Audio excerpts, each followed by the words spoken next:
European Union and almost dozens of international organizations, but no one did this to me,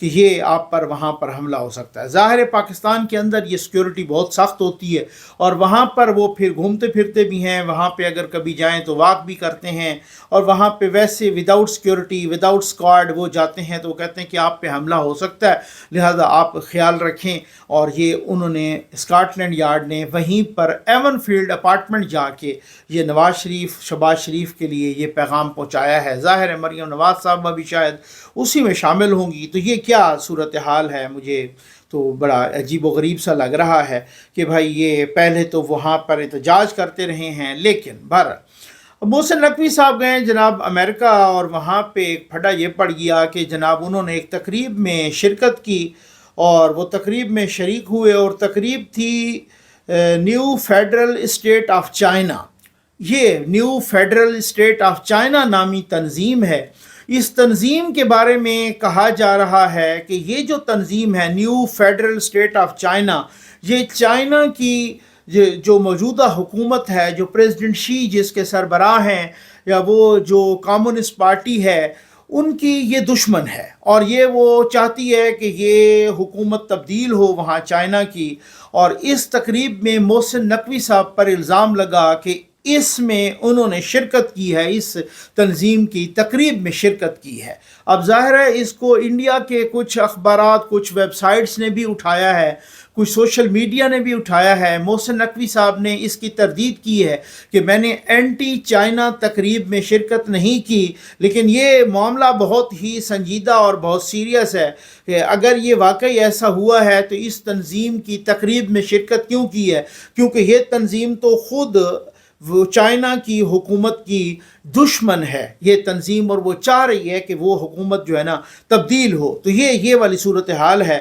اور جناب Trump نے پاکستان کی امداد بھی بند کر دی ہے۔ ویسے امریکہ نے ٹرمپ کی حکومت آنے کے بعد ساری دنیا کی امداد فی الحال سسپینڈ کی ہے 3 مہینے تک۔ دوبارہ وہ کہہ رہے ہیں کہ ہم جائزہ لیں گے، دوبارہ دیکھیں گے کہ اس میں 2 کو ایگزیمپشن دی گئی ہے، ایک اسرائیل اور ایک مصر، یعنی اسرائیل اور مصر کے علاوہ پوری دنیا، بنگلہ دیش ہو، پاکستان ہو، کوئی بھی ہو اس کی۔ تو اب اس کے بعد یہاں پر بہت سے یعنی فوجی نان فوجی جو بھی امداد ہے وہ بند۔ اب اس میں وہ توانائی کے شعبے وہ بھی افیکٹ ہوں گے، زراعت کے شعبے وہ بھی افیکٹ ہوں گے، ہیلتھ کے شعبے، صحت کے شعبہ وہ بھی افیکٹ ہوگا، بہت سارے 5-6 شعبے اہم افیکٹ ہوں گے۔ اور میں تو یہ کہہ رہا ہوں کہ جب آپ اپنا گھر ٹھیک نہیں کریں گے، جب آپ اپنی صورتحال ٹھیک نہیں کریں گے، جب آپ اپنی اکانومی کو ٹھیک نہیں کریں گے، تو آپ کا کوئی ٹھیکہ نہیں لے گا۔ آپ ٹرمپ ہو، امریکہ ہو، یا رشیا ہو، یا چائنا ہو، یا کوئی بھی ہو، مثلاً وہ آپ کا ٹھیکہ نہیں اٹھائے گا۔ آپ کو اگر یہاں پر $1 ارب کی امداد ملے، یا قرض ملے، یا $2 ارب کا ملے IMF سے، یا کوئی چائنا سے ملے، یا سعودیہ سے ملے ڈیفرڈ پیمنٹ پر، ہماری حالت یہ ہے کہ ہم ڈیفرڈ پیمنٹ پر تو قرض لے رہے ہیں، ڈیفرڈ پیمنٹ پر ہم وہ پیٹرولیم لے رہے ہیں سعودیہ سے، یہ دوست ہمارے ساتھ بھلا کر رہے ہیں۔ دوسری طرف ہم ایک ڈپارٹمنٹ کی ہزار گاڑیاں خرید رہے ہیں، ماشاءاللہ، ٹھیک ہو گیا نا۔ دوسری طرف ہم ان ججوں کی تنخواہ بڑھا رہے ہیں جن کی آلریڈی تنخواہ 15 لاکھ ہے۔ دوسری طرف ہم بیوروکریٹ کی بڑھا رہے ہیں۔ دوسری طرف ہم جو ہے نا ماشاءاللہ اپنے سیاستدانوں کی، MPAs کی، MNAs کی، منسٹرز کی لاکھوں میں تنخواہیں بڑھا رہے ہیں۔ تو بہرحال اب اگر یہ چیز ہم نے کرنی ہے تو پھر تو اللہ ہی حافظ ہے، پھر تو انا للہ پڑھ لینا چاہیے، پھر کوئی ہماری مدد کو نہیں آئے گا۔ اور اب آج امریکہ نے امداد بند کی ہے، پتہ نہیں وہ بحال کرتے ہیں یا نہیں کرتے، پھر غریب ہی افیکٹ ہوگا، غریب کی چیزیں ہی کاٹی جائیں گی، تنخواہ دار طبقے کو ہی رگڑا جائے گا۔ تو یہ ساری چیزیں جو ہے نا، ٹرمپ نے ایک اور کام بھی کیا ہے۔ ٹرمپ نے منسٹری آف لا جو ان کی ہے، یعنی وزارت قانون، اس سے بہت سارے بندے فارغ کر دیے، 1 درجن کے لگ بھگ بندے فارغ کر دیے۔ اور وہ کیوں کیے ہیں؟ وہ اس لیے کیے ہیں کہ جو ٹرمپ کے خلاف انہوں نے مقدمات لڑے، اور ٹرمپ کے خلاف جو منسٹری آف، ظاہر ہے جو بھی کوئی مقدمہ بنتا ہے تو وہ وزارت قانون سے بنتا ہے، منسٹری آف لا سے بنتا ہے۔ تو وہ اکثر پراسیکیوٹرز، کیونکہ وہ پراسیکیوٹر تو جاتے تھے نا مقدمہ لڑنے کے لیے، وہ تو وکیل ہوتا ہے ایک طرح کا، تو وہ پراسیکیوٹر گئے اور ان پراسیکیوٹرز کو اب فارغ کر دیا. کچھ نے تو ٹرمپ کے ڈر سے ویسے ہی استعفیٰ دے دیا اور کچھ نے ماشاءاللہ وہیں سے پھر جو ہے نا وہ فارغ کر دیا. اب آ جائیں، ایک بہت بڑا پھڈا آپ کے اپنی سپریم کورٹ میں پڑا ہوا ہے، اور سپریم کورٹ میں یار یہ پھڈا پڑا ہوا ہے. آپ کو پتہ ہے کہ بھائی وہ منصور علی شاہ صاحب کے پاس ایک کیس چلا گیا تھا اس بینچ میں، اس میں منصور علی شاہ صاحب تھے، اس میں جناب وہاں پر جسٹس عائشہ ملک صاحبہ تھیں، اس میں وہ سعادت صاحب تھے جسٹس، تو سندھ کے جو آئے تھے، تو یہ 3 کا بینچ بنا تھا. بعد میں وہ بینچ ٹوٹا تو اس میں عقیل عباسی صاحب کو شامل کیا گیا وغیرہ. تو وہ مقدمہ وہ ایڈیشنل رجسٹرار نے بھیجا تھا، یہ ایڈیشنل رجسٹرار جوڈیشل، پھر اس نے واپس کر لیا کہ جی وہ یہ مقدمہ آپ کی طرف غلطی سے آ گیا ہے، اور یہ تو مقدمہ اصل میں اس میں چونکہ کسٹم کا تھا، لیکن وہ کہتے ہیں اس میں کچھ آئینی چیزیں انوالو تھیں، تو وہ ہم بھیجنا ہے اب وہ جو آئینی بینچ ہے نا اس کو. اب اس کے بعد وہ بگڑ گئے ججز، انہوں نے کہا جی آپ کیسے کہہ سکتے ہیں، آپ نے ایک مقدمہ بھیجا اور اس مقدمے کو واپس کیوں کیا آپ نے؟ آپ واپس نہیں لے سکتے ایک دفعہ مقدمہ. جوڈیشل کمیٹی جو ہے یا انتظامی کمیٹی وہ نہیں لے سکتی وہ ایک بینچ سے واپس نہیں. اب یہ بہت بڑا پھڈا پڑ گیا، مقدمہ تو واپس ہو گیا. انہوں نے ایڈیشنل رجسٹرار کو بیچارے کو توہین عدالت کا نوٹس جاری کر دیا، پھر ایڈیشنل رجسٹرار نے وہ توہین عدالت کا نوٹس چیلنج کر دیا. وہ کوئی 6 رکنی بینچ بنا، وہاں پر ایڈیشنل رجسٹرار کو توہین عدالت کا نوٹس تو نہیں ہوا، لیکن اب یہ ہے کہ جسٹس منصور علی شاہ صاحب اور عقیل عباسی صاحب، انہوں نے 2 جسٹسز نے ایک ڈویژن بینچ نے اپنے سے ہی سو موٹو لے کے، حالانکہ 26ویں آئینی ترمیم کے بعد سو موٹو لے ہی نہیں سکتے، وہ سو موٹو صرف آئینی بینچ لے سکتا ہے. انہوں نے جناب وہ ایک طرح سے چیف جسٹس کو بھی توہین عدالت کا مرتکب قرار دے دیا، اور انہوں نے یہ کہا کہ اس پہ فل کوڈ بنایا جائے، اور اس کو تو رجسٹرار کو، ایڈیشنل رجسٹرار کو تو انہوں نے چھوڑ دیا، لیکن انہوں نے کہا جی ان پہ فل کوڈ بنایا جائے وغیرہ وغیرہ، یہ اس طرح سے، اور بہت سارے اور ججز کو بھی رگڑ دیا. تو اب وہ مقدمہ جب وہ گیا اپنا رجسٹرار والا، تو انہوں نے وہاں پر وہ تو چلو ٹھیک ہے وہ فائنل کر دیا، اس کو نمٹا دیا، لیکن وہ جسٹس امین الدین اور جسٹس جمال مندوخیل اور ان جتنے بھی یہ جو بینچ لارجر بینچ تھا، انہوں نے جناب رگڑ کے رکھ دیا. انہوں نے بہت ساری باتیں کی، بہت سارے ریمارکس، ایک فیصلہ آیا، اور اس میں بھی یہ جناب کہ بھائی بہت سارے ججز ناراض ہوئے کہ یہ کیا ہے. خود اٹارنی جنرل گیا، انہوں نے کہا کہ جی یہ تو انہوں نے ایک سو موٹو لے لیا ہے جو کہ منصور علی شاہ صاحب لے بھی نہیں سکتے تھے.